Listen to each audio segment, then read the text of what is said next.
High school classes के एक नए वीडियो में आपका स्वागत है। आपका अध्याय 11 और अध्याय 12 के मोस्ट इंपॉर्टेंट क्वेश्चन मैं आपको इस वीडियो में बताने वाला हूं। तो अध्याय 11 नंबर से आपका एक लॉन्ग आंसर आना है 4 नंबर का और एक ऑब्जेक्टिव प्रश्न आना है।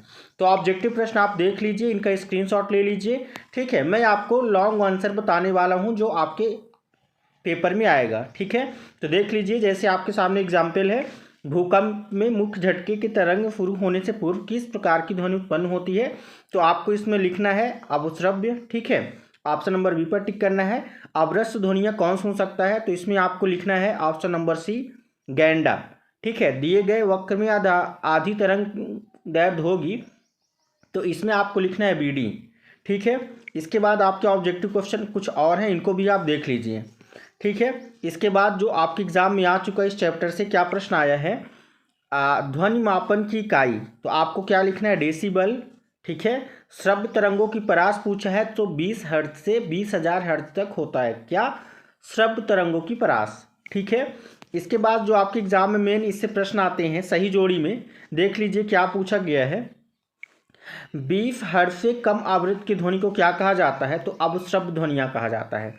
श्रव्यता की परास किसके नापा जाता है, तो इसमें आपको लिखना है श्रव्यता की परास जो होती है 20 हर्ट्ज से 20,000 हर्ट्ज तक। ठीक है, अधिकतम सहनीय ध्वनि, तो इसमें आपको लिखना है 120 डेसिबल। ध्वनि तीव्रता का मात्रक, तो इसमें आपको लिखना है डेसिबल। ध्वनि तरंगे कैसी होती हैं, तो अनुप्रस्थ होती हैं, अनुदैर्ध्य होती हैं। ठीक है, इसके बाद एक वाक्य में उत्तर देख लीजिएगा। अब हम सीधा चलते हैं लॉन्ग आंसर जो इस चैप्टर से आपके एग्जाम में देखने को मिलेगा।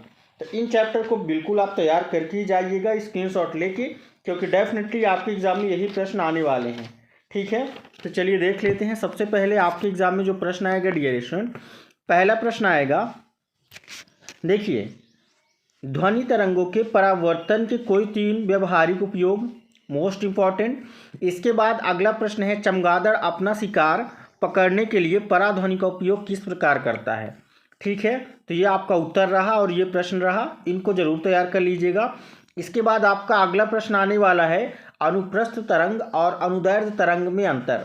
तो 5 अंतर आप याद कर लेना है, 4 अंतर आपके एग्जाम में जरूर आएगा। ठीक है, इसके बाद आपको जो तैयार करके जाना है डियर स्टूडेंट, तो अगला प्रश्न है आपके लिए प्रश्न क्रमांक 8। ठीक है, क्या लिखा हुआ है देखिए ध्यान से, किसी धातु के ब्लॉक, ठीक एक सेकंड, इस प्रश्न को भी आपको रेडी करके जाना है। किसी धातु के ब्लॉक में दोषों का पता लगाने के लिए पराध्वनि का उपयोग कैसे किया जाता है, ये प्रश्न आपके एग्जाम में आएगा।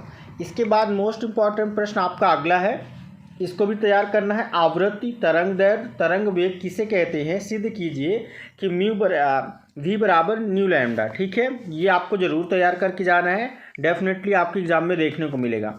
इसके बाद जो आपके मोस्ट इंपॉर्टेंट क्वेश्चन है डियर स्टूडेंट, वो है प्रश्न क्रमांक 3। ठीक है, क्या लिखा हुआ है, ध्वनि तरंगों के परावर्तन से आप क्या समझते हैं, ध्वनि के परावर्तन के व्यवहारिक उपयोग लिखिए। तो ये क्वेश्चन भी आपके एग्जाम में देखने को मिलेगा, इसको भी तैयार कर लीजिए। ठीक है, देख लीजिए क्या होता है, 2 उपयोग पूछा गया है। ठीक है, जब कोई तरंग किसी पृष्ठ से टकराकर उसी माध्यम में वापस लौट आती है तो इस घटना को क्या कहते हैं, ध्वनि का परावर्तन। इसके बाद अगला प्रश्न आएगा आपका, पराध्वनि के अनुप्रयोग लिखिए। तो पराध्वनि का आपको अनुप्रयोग तैयार कर लेना है, आपके एग्जाम में देखने को मिलेगा। ठीक है, इसके बाद संक्षेप में अनुप्रस्थ तरंग और अनुदैर्ध्य तरंग को समझाने को आ जाएगा, तो इनको भी देख लीजिए। और लास्ट आपका क्वेश्चन है अनुरणन। ठीक है, किसे कहते हैं, यह कैसे काम किया, इसे कैसे कम किया जा सकता है, ये प्रश्न 2023 में आ चुका है। ठीक है, तो इसको इसके भी कर सकते हैं। इसके बाद ध्वनि के बहुल परावर्तन के 4 उपयोग, ये भी आपके 2023 में आ चुका है। तो केवल इतने प्रश्न आपको देख के जाना है, डेफिनेटली यही प्रश्न आपके एग्जाम में इन चैप्टर से आएंगे। अगला प्रश्न है आपका खाद्य संसाधन में सुधार। इससे जो मेनली आपके प्रश्न आएगा, तो एक प्रश्न आएगा 3 नंबर का, 2 ऑब्जेक्टिव प्रश्न आएंगे। तो ऑब्जेक्टिव प्रश्न आपके सामने ये रहे। ठीक है, ऑब्जेक्टिव प्रश्न आप देख लीजिए क्या लिखा हुआ है फटाफट। देखिए, भारत में सन 1952 से सन 2000 तक कृषि भूमि में कितने प्रतिशत की वृद्धि हुई, तो 25% आपको लिखना है। पौधों के लिए कितने पोषक पदार्थ आवश्यक होते हैं, तो 16। निम्न में से मधुमक्खी कौन सी प्रजाति इटालियन प्रजाति है, तो इसमें आपको लिखना है एपिस मेलिफेरा।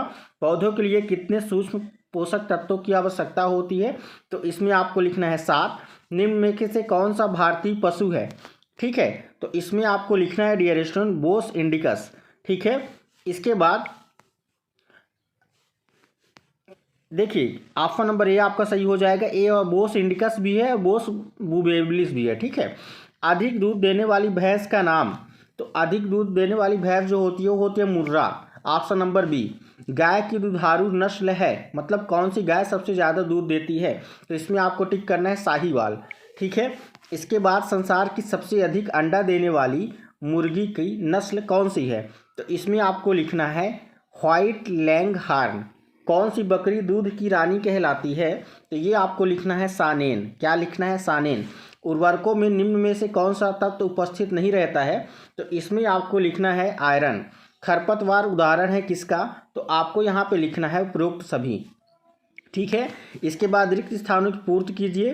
तो बरसीन एक क्या है, तो चारे वाली फसल है। नीली क्रांति का संबंध, तो आपको लिखना है मछली उत्पादन से। काश्मीरी बकरी से पश्मीना ऊन प्राप्त होता है। व्यावसायिक रूप से तैयार पादप पौधा है, तो आपको उर्वरक लिखना है।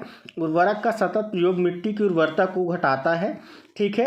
तो ये सारे प्रश्न आपको देख लेने हैं। इसके बाद हम सीधा चलते हैं सही जोड़ी में। तो क्या लिखा है, नीम की पत्ती व हल्दी, तो नीम की पत्ती व हल्दी आपको मिलाना है ऑप्शन नंबर 4 से NPK, ठीक है। फिर लिखा उर्वरक, उर्वरक को आपको मिलाना है ऑप्शन नंबर 4 से। एक सेकंड, क्या लिखा हुआ है, पहला क्वेश्चन देखिए ध्यान से, नीम की पत्ती व हल्दी, इसको आपको ऑप्शन नंबर 5 से मिलाना है, जैव कीटनाशक हैं ये, ठीक है। इसके बाद सेकंड लिखा है उर्वरक, तो उर्वरक को आपको मिलाना है डियर स्टूडेंट NPK से, ठीक है। इसके बाद ऑप्शन नंबर 3 है गाजर घास, तो इसको मिलाना है आपका, गाजर घास को मिलाना है पारथेसियस से, ठीक है। फिर 4 नंबर में है कुल फसली पोषक तत्व, इसको आपको मिलाना है ऑप्शन नंबर A से 16 से, ठीक है। इसके बाद 5 नंबर में है आपका एपिस सेरेना इंडिका, इसको मिलाना है 3 नंबर से मधु निर्माण से, ठीक है। तो इस तरह आपका हो गया सही जोड़ी। इसके बाद एक एक अंक के प्रश्न, इनको भी देख लीजिए, ठीक है। इसके बाद हम सीधा चलते हैं 3 नंबर के प्रश्न जो आपके एग्जाम में देखने को मिलेंगे। तो सबसे पहले आपको तैयार करना है पहले नंबर में, बृहद पोषक क्या है और इन्हें बृहद पोषक क्यों कहा जाता है, मोस्ट इंपॉर्टेंट प्रश्न है, ठीक है। 2023 में आ चुका है, इसको देख लीजिएगा। इसके बाद आपको अगला प्रश्न तैयार करना है, प्रश्न क्रमांक 7, अंतरा फसलीकरण क्या है, ये प्रश्न तैयार करना है। इसके बाद डियर स्टूडेंट आपको जो तैयार करना है प्रश्न वो है, देखिए अगले प्रश्न पे चलते हैं, क्या लिखा हुआ है।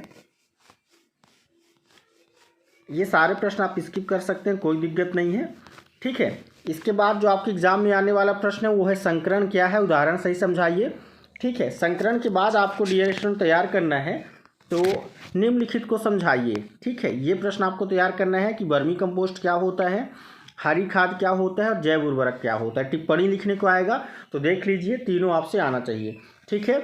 इसके बाद मोस्ट इंपॉर्टेंट क्वेश्चन है आपका, मत्स्य संवर्धन के 2 गुण तथा 2 दोष बताइए, ठीक है। तो मत्स्य संवर्धन के गुण और दोष जरूर आपको देख लेना है। कम क्षेत्र में अधिक मात्रा में वांछित मछलियों को प्राप्त किया जा सकता है, मछलियों में सुधार किया जा सकता है, ठीक है, गुण हो गया।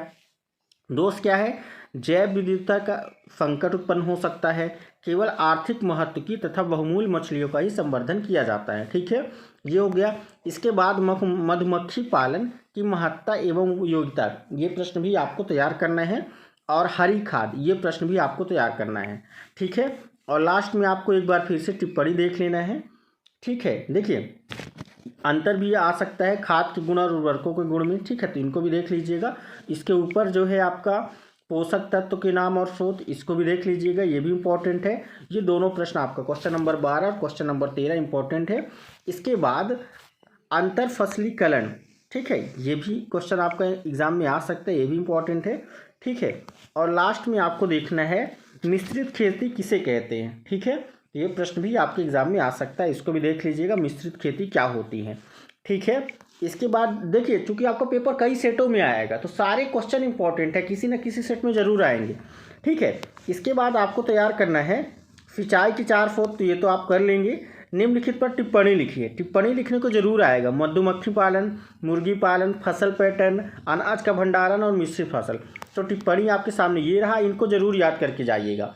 हर सेट में 2 से 3 टिप्पणी आपके एग्जाम में जरूर आएगा, तो इस तरह से आपके इंपॉर्टेंट क्वेश्चन रहे अध्याय 11 और 12 से, इनको जरूर पढ़ के जाइएगा और अपने एग्जाम में अच्छे नंबर लाइएगा। ठीक है, चैनल पर नए हैं तो चैनल को सब्सक्राइब करिए और दोस्तों के साथ ज़्यादा से ज़्यादा वीडियो को शेयर करिए। धन्यवाद।